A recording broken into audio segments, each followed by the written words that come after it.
Uninterrupted Writings Incorporated presents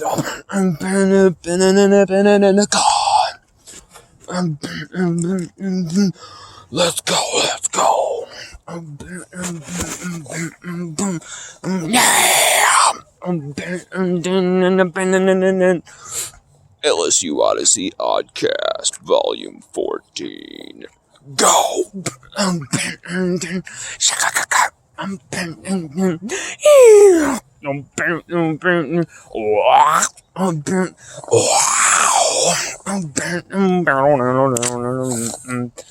What's up, everybody? This is your host, Lon Phillips Sullivan. I'm here on a crazy, rainy Thursday.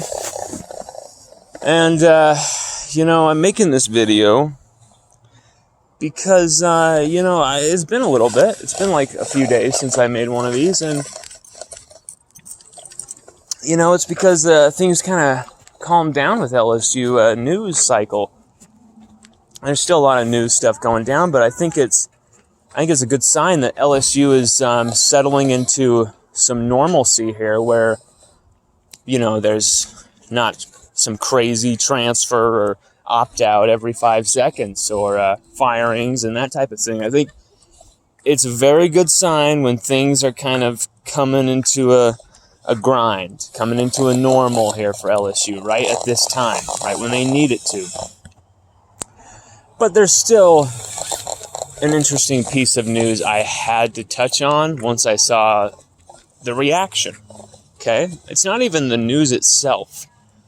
I was told by an ESPN source, a friend of ours, a few days ago, that this was coming down, that negotiations had been made, the charges were going to be dropped against Derrius Guice in the state of Virginia. He choked a woman, his wife, or his girlfriend, I believe, the mother of his child, I think. He choked her, strangled her, allegedly, and he was arrested and immediately released from Washington, of course, from the Washington football team. And slowly but surely, allegations that have already surfaced against him were coming to light again. Samantha Brennan made, what happened to her public. And she came out and told her story. And there was more allegations against Derrius Guice. And then more followed in the wake of the huge Title IX investigation by USA Today, even LSU Odyssey investigated as much as we possibly could. We issued Freedom of Information Request Acts, and a lot of our Freedom of Information Act requests weren't too accepted to, let's put it nicely, but we covered the hell out of Title IX, and we pulled no punches. As much as I love LSU, it was because I love LSU that it was like, we have to find out what the hell happened here. And whatever it is, I'm going to report it. I don't care who it pisses off or who it angers, we're going to get to the bottom of the truth here.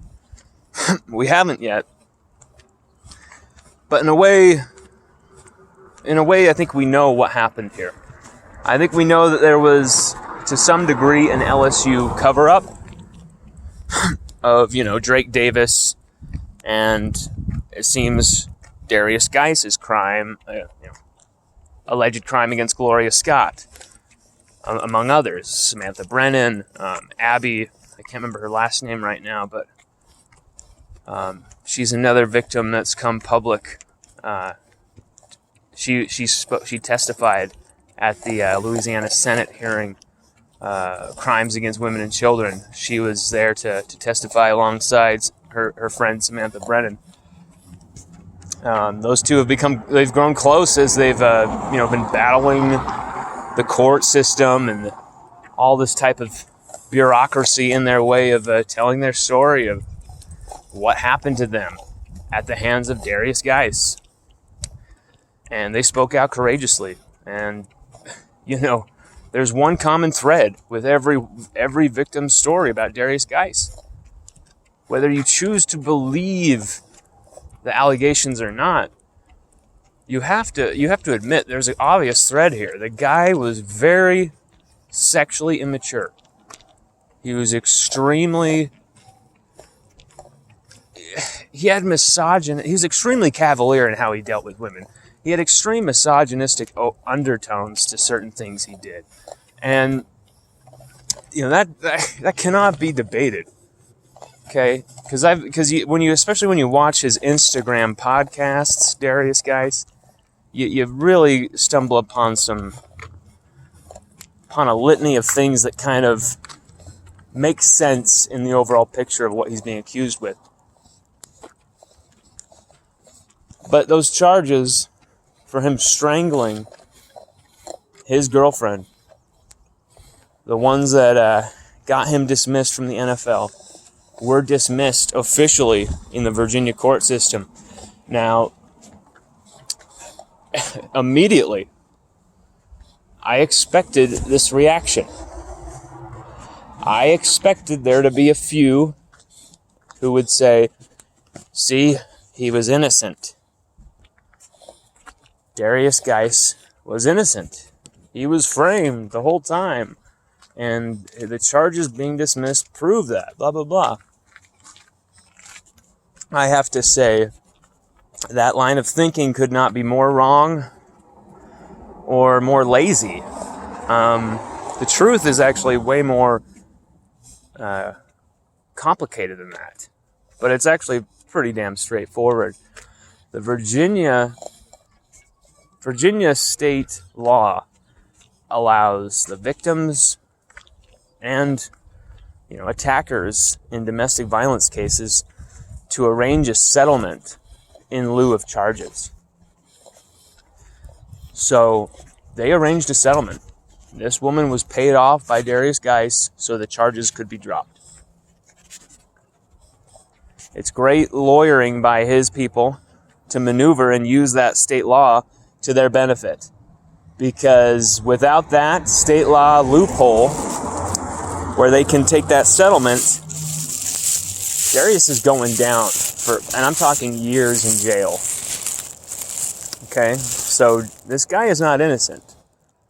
What this is his lawyers taking advantage of an obscure Virginia state law, which is not around in many states, where a settlement can be arranged and accepted in exchange for charges in domestic violence to be dropped.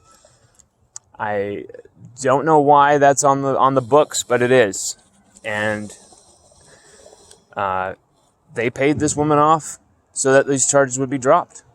That does not make Derrius Guice innocent, does it? Sorry, I'm walking my dog. This does not mean that Derrius Guice is innocent. Okay? Don't think that. He's innocent until proven guilty, sure. I believe that as well. But I'm not going to sit here and say, oh yes, Derrius Guice is now innocent of everything he's ever done, any wrongdoing, especially in an LSU uniform, especially when it involves women. No.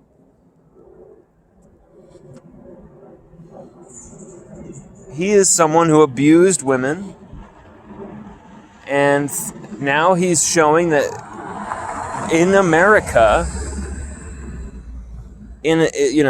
there's certain laws, there's certain ways set up for abusers, if they can afford it, can get away with these crimes.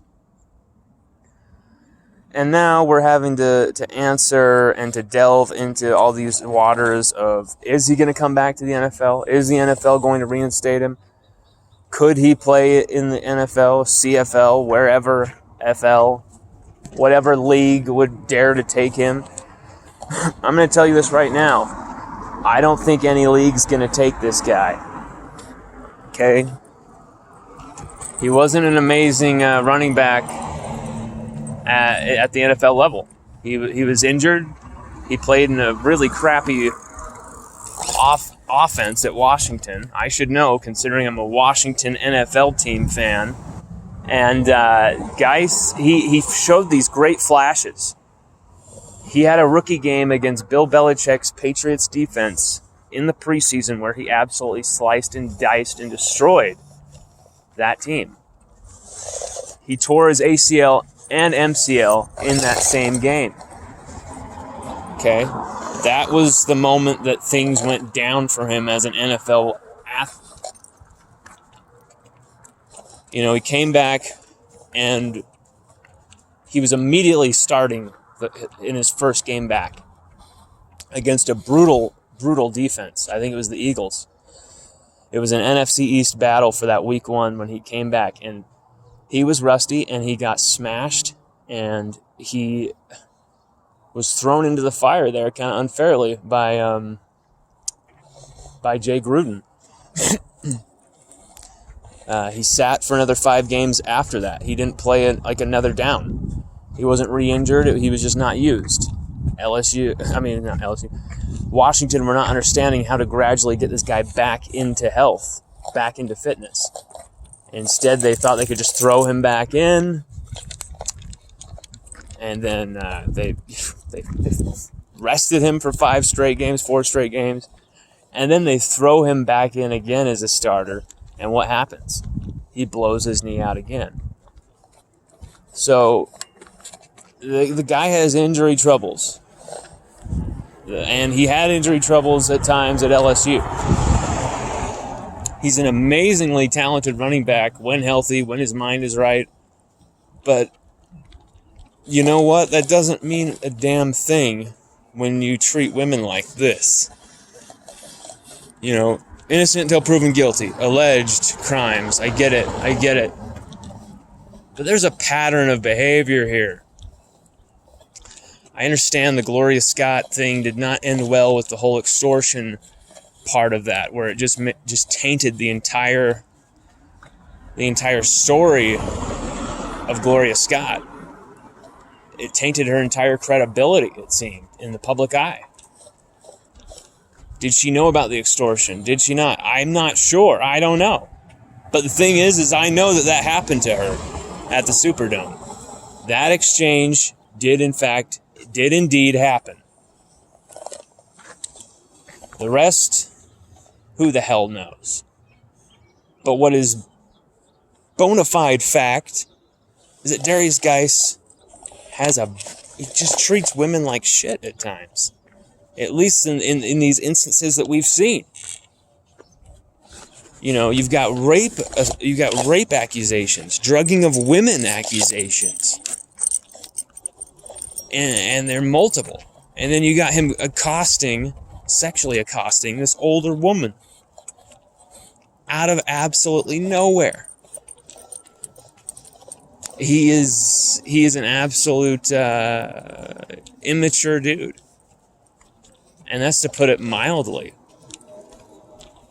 But I've already gone on way long enough. I've already completely ranted my head off. You know, but here's the thing.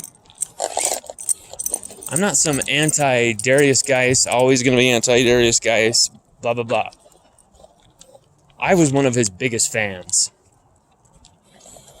I was calling for him in those Alabama games where he just kept giving it to an injured, banged-up Fournette, and there was just no dynamism. I was calling for Guice to be in those games. And you know what? When Guice played against Alabama, LSU almost beat him. And that's the thing, is he was such a talented dude, a talented kid who was a difference maker, a game changer. And that's why he was protected by LSU. That's why these big players, Jameis Winston at Florida State, that's why these guys are protected when they commit these horrible crimes. Is it's because the people around them aren't just, we got to protect this guy and save him. It's almost a psychological thing where they're like, they can't associate the horrible activity with the greatness that they're seeing. They just can't, they can't correlate the two, and so they don't believe it. They're just in a state of wondrous disbelief.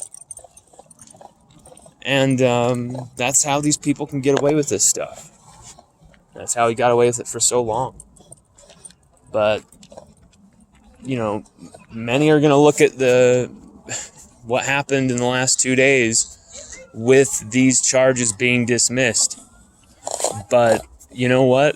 It doesn't mean that he's innocent. It doesn't mean that he's absolved. He's completely clean and he's whole. What it means is that one woman has at least gotten something back from the horrible things that he's done. And if anything, you want to talk about innocence or guilty, you want to talk about innocence or guilt, nothing can prove someone's guilt worse than the concession of a payoff. And from what I'm told, it was a large, large payoff. And it's not just right now in one lump sum. It's going to be something that he's going to be paying off for a long time. So he might be wishing that he could get into a league to pay that off. So that's my thoughts. Please post yours. I'd love to hear them. I know there's going to be a lot of different opinions on this. I respect most of them, except for the ones that have no respect for the victims and for the women who are involved in this. Have the respect for everyone involved, and I'll always listen. This is LSUODYSSEY.COM. Thank you for joining us. Keep it glued. Keep it tuned. Let's go, baby.